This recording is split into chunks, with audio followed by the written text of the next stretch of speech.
historic journey along the Sabbath Walks, a trail through Dale, Coppice and Lincoln Hill in the Ironbridge Gorge World Heritage Site. Today, these woodlands are managed by the Severn Countryside Trust, but they were originally created over 200 years ago by Richard Reynolds, a Quaker ironmaster and philanthropist.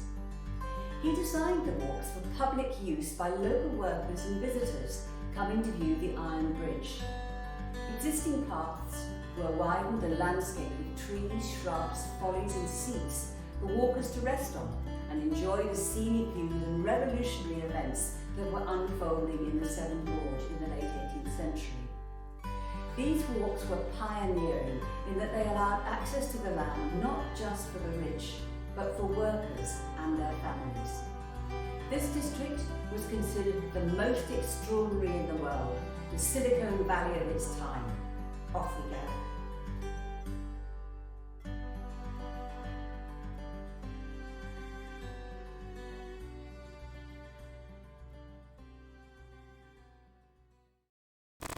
We're here in front of the site of a temple that was built by Richard Reynolds for his visitors and his workers to sit in to overlook the wonders of the dale beneath. We can't see it now because it's all overgrown with trees, but beneath us and behind us here was a great pool of water that was one of the 7 pools that went down Coalbrookdale. Now, Richard Reynolds was a very cultivated man, and he had lots of important friends who he went to visit. And he visited Hagley Park, he visited the Lesos, which was Shenstone's house, he visited Hawkston Park, and all those places had temples and gazebos and arbours for their aristocratic guests to go and sit in. And Richard Reynolds built one for his workers. So this was the site of this temple, which is commented on by lots of visitors. It was built in 1784 because Richard Reynolds was a great innovator. He wasn't only one of the partners with the Darbys, as a son-in-law, in building the Iron Bridge for 1779, which opened in 1781. He also bought himself the manor of Madeley in 1781, so he owned all this land. He put forward the production of cast iron cylinders, and he had a major ironworks at Ketley just up the road. So he was involved in the Coalbrookdale site, but he had a lot of interests all over the place. But this Doric temple, and Doric is the type of columns that you have, very simple columns with a nice seat for people to sit in. And this is an American, and he comes to visit the Quakers here in Coalbrookdale, and he says the path leads us to a plain Doric temple through a thick shade, occasionally opening and disclosing the rocky banks on the other side of the dale, from whose bosom the ascending smoke, curling up in vast volumes from the foundries, suggests the idea of a mist arising.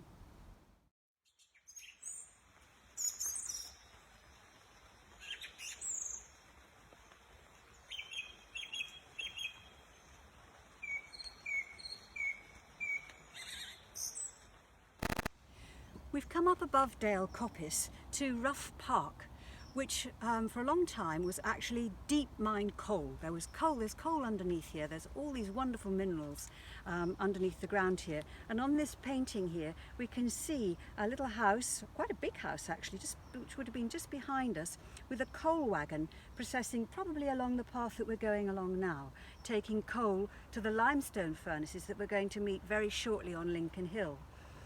Once the coal had finished being extracted here, Telford and Wrekin Council in the 1960s and 70s began open cast clay mining here, because if you dig out deep coal, this is deep mining coal, you'll come across strata of clay as well. So this was actually then mined for clay as a large clay pit, so that the vegetation growth here has grown over the infill from the clay mines, but there is still good biodiversity beginning to come back onto this land, which was just clay waste.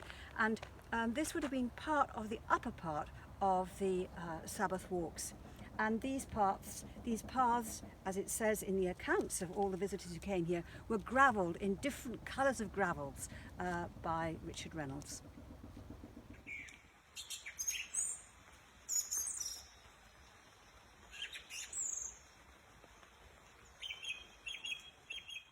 got a variety of surfaces here on the path. So there's a lot of limestone because it's all underneath us, but here these bluey bits are the furnace slag, so it's actually glass that's come out of the furnace from the making of iron, and it was used, the waste product was used for paths and for building blocks sometimes. But all around here in the dale and locally you'll see these bluey bits of glassy rock, which is slag.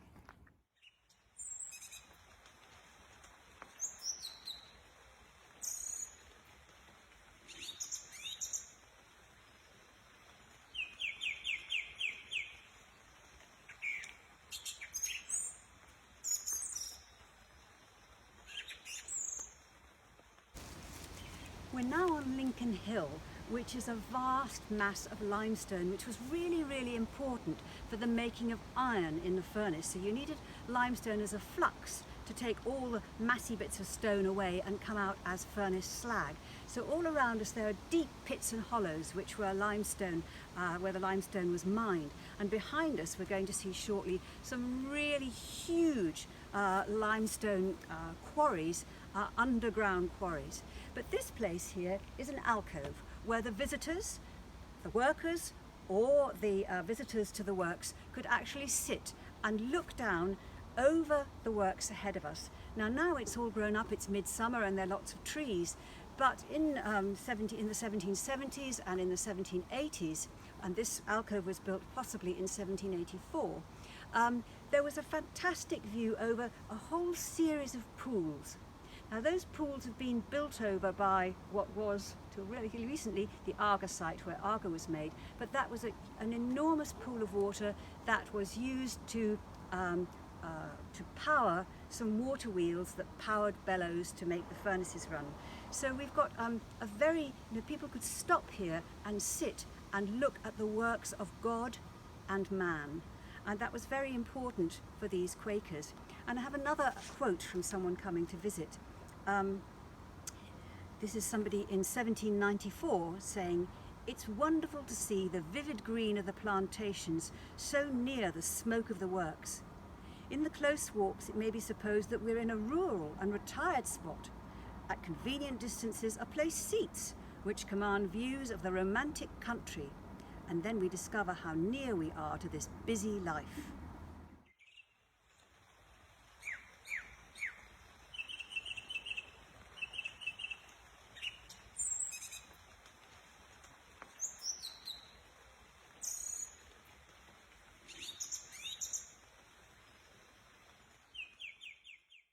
We're at the very top of Lincoln Hill, which is extremely dramatic, but as it's midsummer we can't see very much because there's lots of tree growth here. But there's an almost precipice down beneath us to the right here, going down to former limestone quarries on the surface and mines underground that went down a very great way. And they were seen as, again, a tourist attraction. So it wasn't only the walkers' works, as we've said all along, it's also for tourists to come and see. And we have some wonderful paintings done by a contemporary of Turner, the painter Turner, who came to look at the limestone kilns here and the limestone mines in 1802.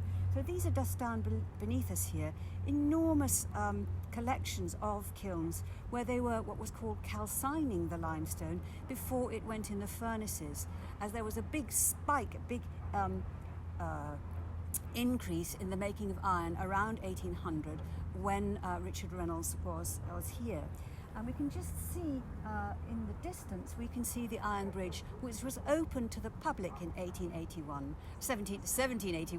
It had been built in 1779, but it opened to the public as a toll bridge in 1781. So these limestone kilns tell us of the enormous activity that there was here. Here's a winding drum for the miners to go underground and bring the limestone up from underground. And the Shropshire Mining Club have some astonishing series of photographs of the great limestone caverns that lie underneath here. But it wasn't even enough limestone using the limestone from here. Limestone was brought from Benthell Edge on the other side of the River Severn, and even from as far away as Llanymynech, near the borders of Wales, by the Shropshire Canal to feed the furnaces here. And that's another thing that Richard Reynolds built. He actually built and was responsible for the building of the Shropshire Canal in order to bring raw materials here to the ironworks. He also was responsible for the building of Coalport, China Works, so he was a very busy man.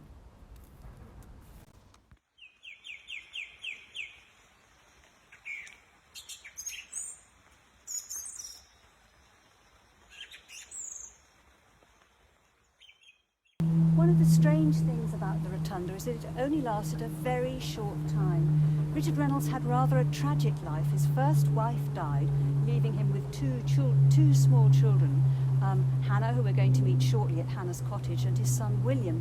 And William died in 1803, and very shortly after that, in 1804, Richard Reynolds moved back down to Bristol, where he lived the rest of his life and became known as a great philanthropist. And put up lots of money for the poor, for helping with housing and schooling. But he left the Dale, and with him the Rotunda was also demolished, and we don't know why.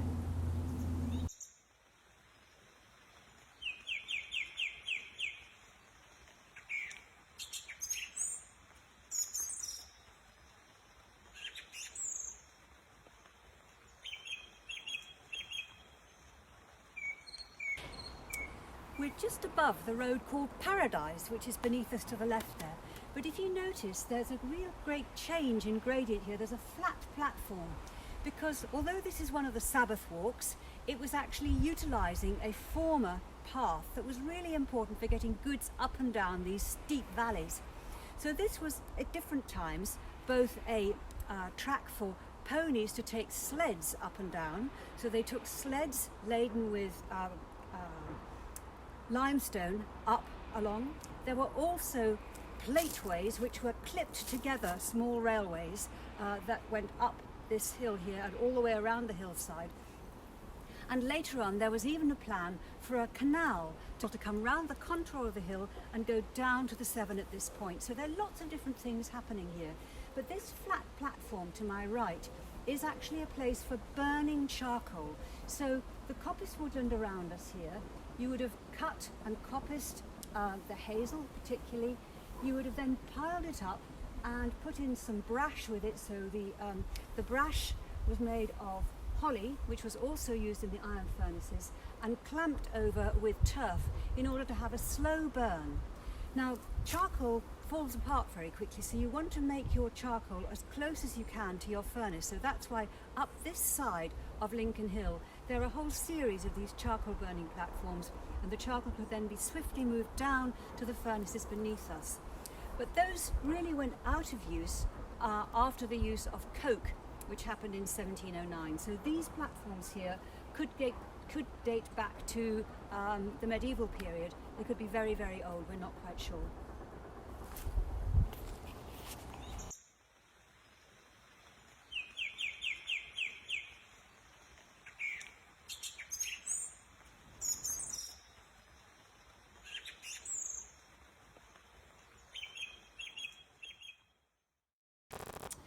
We're on the site of the Cottage in the Woods, or Hannah's Cottage, which was built by Richard Reynolds for his daughter Hannah. The cottage was built because Hannah supposedly needed some time to herself because she was distressed by some love affair, and her father built for her a rustic cottage in the woods of Lincoln Hill. The lower part for the occupants of the cottage, the upper 3 rooms for his daughter's special use, and were furnished by her in the simple style of a cottage. It was beautifully situated, but was taken down around 1840. We know that she enjoyed coming to the cottage, Hannah did, because of her diary, and we've got many, many entries. So in 1784, in May, she says, "This day the cottage was begun to be built." In May, towards the end of the May, Hannah says, "I dined in the wood and went to Broseley in the evening." In June, she dined in the wood. In June, she spent the whole day in the wood. In August, she settled again at the wood and then went to the temple to have tea. So she used this woodland a great deal. And around the woodland was planted, around the cottage here was planted a garden of false acacias or robinias, and the descendants of those can still be seen, lilacs and hollyhocks that Richard Reynolds planted for her around her cottage.